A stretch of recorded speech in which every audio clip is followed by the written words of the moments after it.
परमात्मा के मन बुद्धि और संस्कार और हम आत्माओं के मन बुद्धि संस्कार में फर्क क्या है?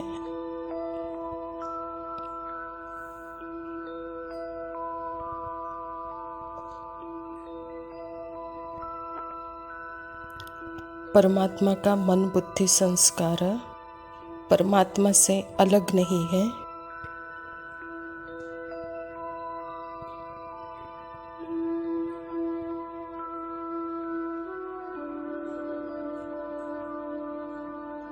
परमात्मा का मन बुद्धि संस्कार परमात्मा के ट्रुथ की दिशा में है।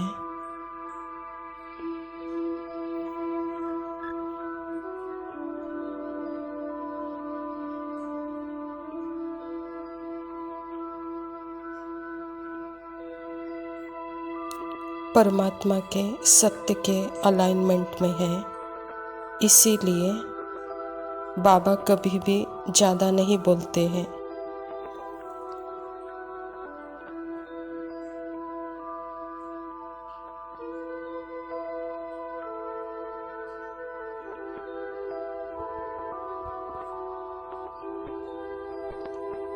परमात्मा ऐसे नहीं कहते हैं कि मैंने मन को यूज़ किया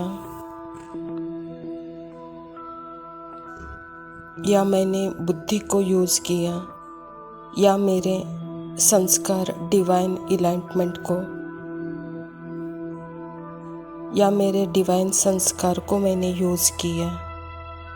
वो तो है ही पारसनाथ।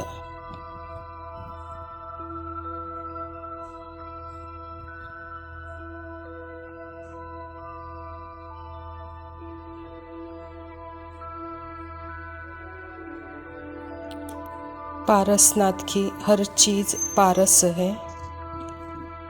उसका मन भी पारस है। उसकी बुद्धि भी पारस है। उनके संस्कार भी पारस है।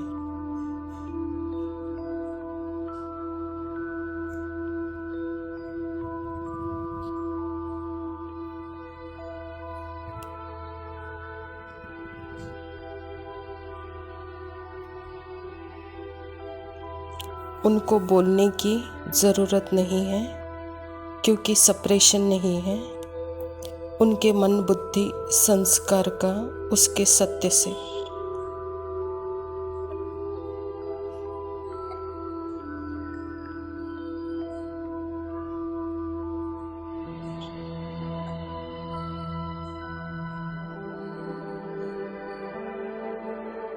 हम आत्माओं के अंदर हमारे पार्ट में दूसरे संस्कार भी हैं जो हमारे संकीर्ण स्वरूप के पार्ट को प्ले करने में मदद करते हैं।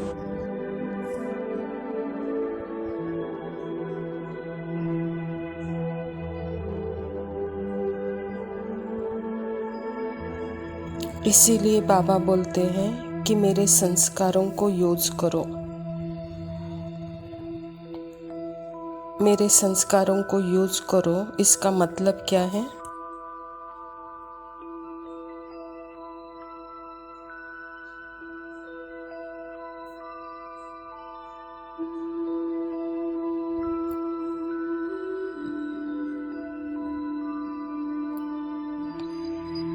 जो भी तुम्हारे पुराने संस्कार हैं उसको मेरे याद के अंदर मर्ज होने दो ताकि उनकी भी सेपरेट आइडेंटिटी खत्म हो जाए।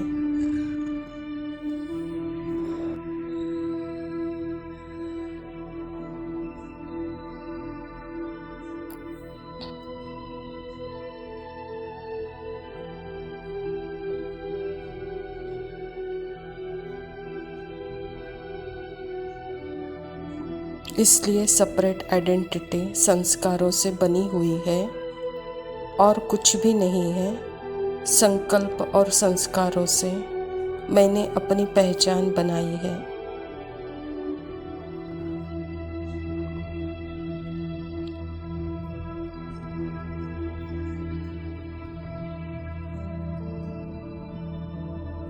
और यह सेपरेट आइडेंटिटी क्रिएट हो गई है और फिर उसके आधार से ही हम सोचते हैं, बोलते हैं, चलते हैं।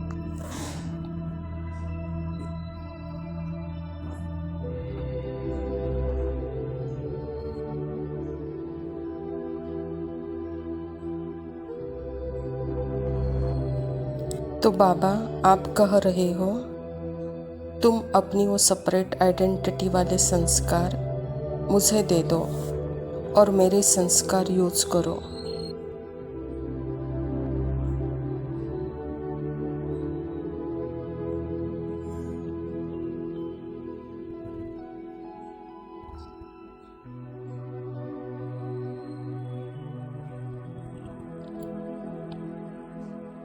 मैं आत्मा हूँ, बाकी मन बुद्धि संस्कार सब मेरे अंदर ही मर्ज है, मेरा अपना कुछ भी नहीं है।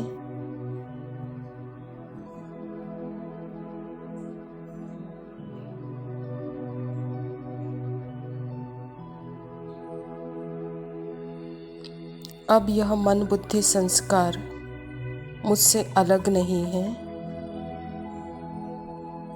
शुरू में हम अलग करते हैं, स्पेशली मन को, क्योंकि हम आत्मा अपनी संकी मन के साथ एक हो चुके हैं।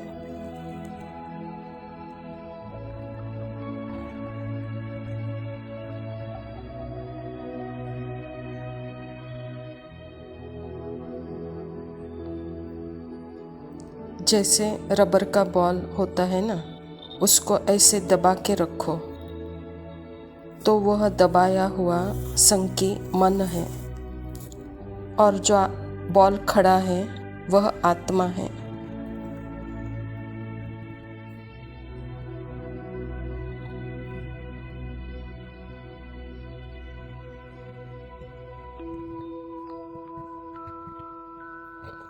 मैं आत्मा, मेरे अंदर ही यह सेपरेट सेल्फ की आइडेंटिटी है, वह भी मेरे द्वारा ही बनी हुई है।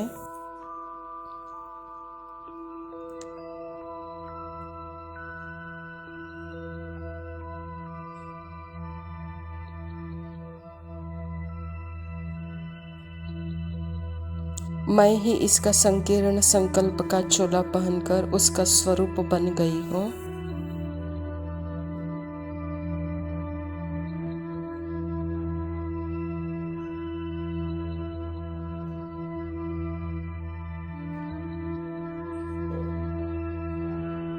इसीलिए तो बाबा बोलते हैं, मन से अलग हो जाओ, या मन मुझे दे दो, या मन मनाभव हो जाओ।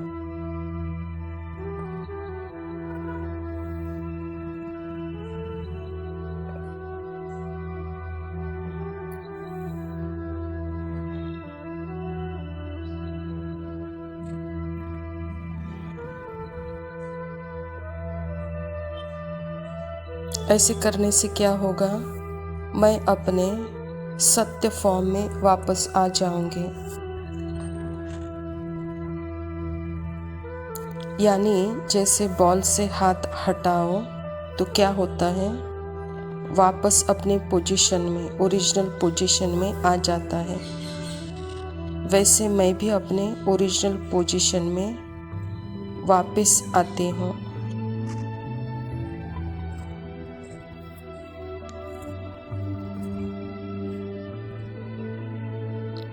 बाबा के याद में क्या होता है, जो संकीर्ण संकल्प आ रहे हैं, मैं उसके स्वरूप में नहीं होती हूँ।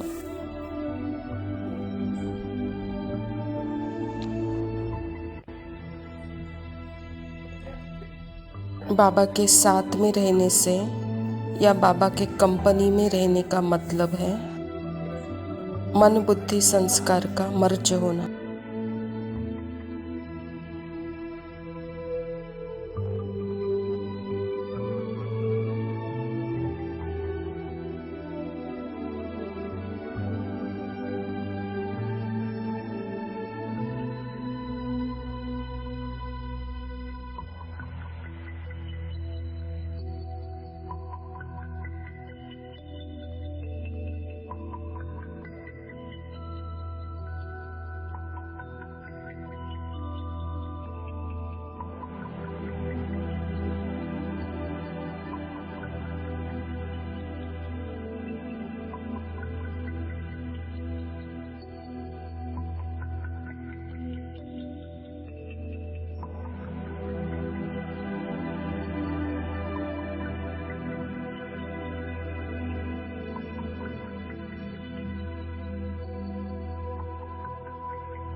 ओम शांति। प्रातः मुरली बाप दादा मधुबन। मीठे बच्चे, तुम्हें पढ़ाई से अपनी कर्मातीत अवस्था बनानी है, साथ साथ पतित से पावन बनने का रास्ता भी बताना है, रूहानी सर्विस भी करनी है।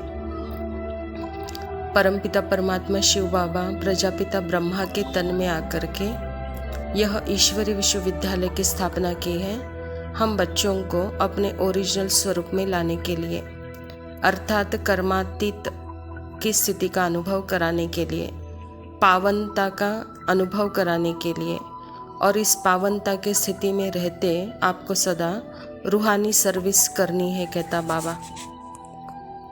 प्रश्न है, कौन सा मंत्र याद रखो तो पाप कर्मों से बच जाएंगे? उत्तर है, बाप ने मंत्र दिया, hear no evil, see no evil, talk no evil, think no evil. यही मंत्र याद रखो, तुम्हें अपने कर्मेंद्रियों से कोई पाप नहीं करना है। कलयुग में सबसे पाप कर्म ही होते हैं, इसीलिए बाबा यह युक्ति बताते हैं, पवित्रता का गुण धारण करो, यही नंबर 1 गुण है। मैं आत्मा हूँ और मेरे अंदर ही मन बुद्धि संस्कार का जो स्क्रिप्ट है, वहाँ ही सुनने का, देखने का, बोलने का, विचार जो कुछ भी है, मेरे मन के पटल में ही सारे यह इविल्स थॉट है और उसका ही बाहर प्रभाव है। तो अपने मन को ही परमात्मा को दे दो, मन को ही मन मनाभव बना दो, तो जैसे बाहर का इफेक्ट आपके ऊपर नहीं होगा और आप सदा मन मनाभव होने के कारण आपसे कोई भी पाप कर्म नहीं होगा। यह श्रुति जैसे पवित्र है, तो यह पवित्रता का गुण नंबर 1 गुण है, कहता बाबा। तो यह गुण धारण करो। धारणा के लिए मुख्य सार है, पहला पॉइंट है, अपने अंदर असुरीपने को समाप्त करने के लिए चलते फिरते स्वदर्शन चक्रधारी होकर रहना है, सारा चक्र स्मृति में लाना है। स्व का दर्शन अर्थात ही मेरी ओरिजिनल स्थिति अर्थात स्टिल और साइलेंस। मैं सदा साइलेंस हूँ और मन सेकेंड बाय सेकेंड वो फीलिंग में, इमोशन में और ही ज़्यादा घबराता है, जैसे कि तूफान मचाता है, उसको दबाना चाहता है, सप्रेस होता है और इस सप्रेशन में और ही ज़्यादा फंस जाते हैं, जैसे चक्र के अंदर चक्र, चक्र के अंदर चक्र में, जैसे कि आत्मा अपने को भूल करके वहाँ फंस करके उसका स्वरूप बन जाती है। तो इसीलिए स्व का दर्शन अर्थात ही मेरे गुणों के ऊपर मेरा निश्चय, परमात्मा के ऊपर मेरा निश्चय, इस निश्चय में जब हम रहते हैं, क्योंकि मैं सागर हूँ, सागर में कितने भी भंवरे आए तो भी सागर को फर्क नहीं पड़ता, भंवरे आते हैं और चले जाते हैं। ऐसे ही यह साइलेंस स्थिति कितने भी मन के तूफानों के भंवरों को देख कर भी जैसे वो मर्ज हो जाते हैं। तो इसीलिए यह स्मृति का चक्र सदा रहे, कहता बाबा। दूसरा पॉइंट है, बाप की याद के साथ साथ बुद्धि परमधाम घर में भी लगी रहे। बाप ने जो स्मृतियाँ दिलाई है उसका सिमरण कर अपना कल्याण करना है।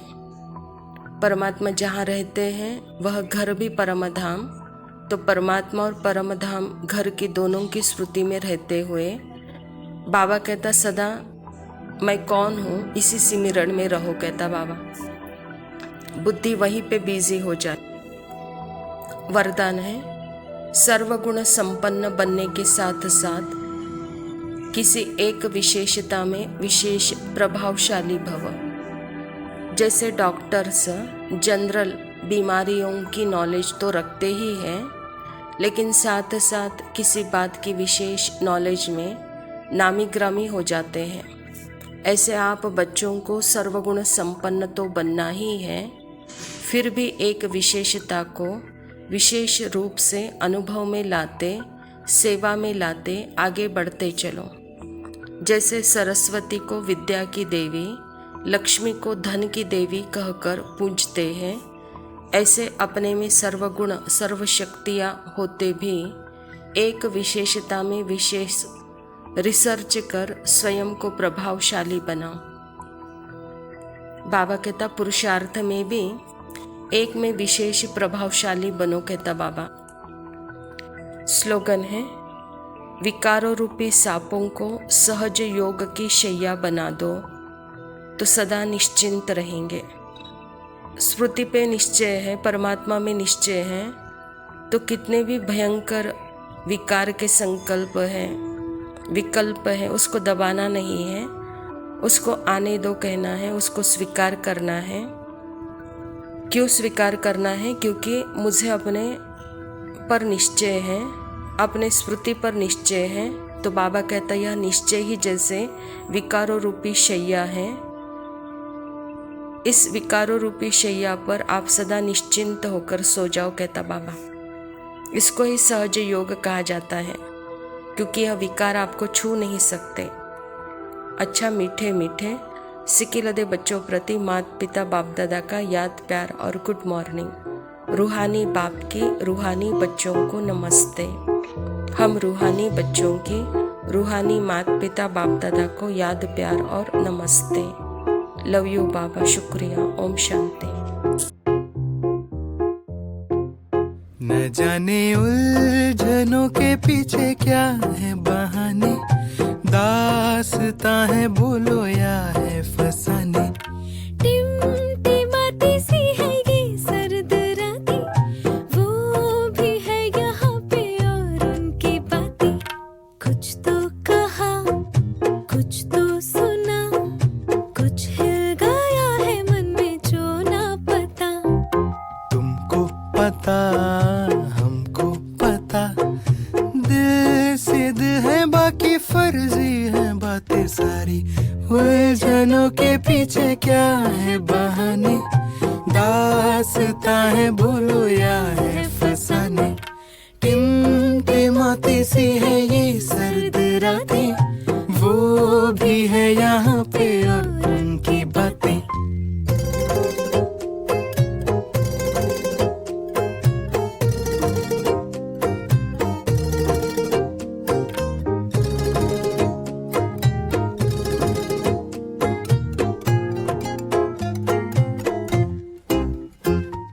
झूमे है जहाँ, डोले आसमां, इश्क से है भीगा भीगा सा ये समा। रूठे हैं पिया, जले हैं जिया, पूछे हैं फिजाएं तूने ये क्या किया है। यही नखरीली बातों की सजा। न जाने उलझनों के पीछे क्या है बहाने, दास्तां है बोलो या है फसाने। टिमटिमाती सी है ये सर्द रातें, वो भी है यहाँ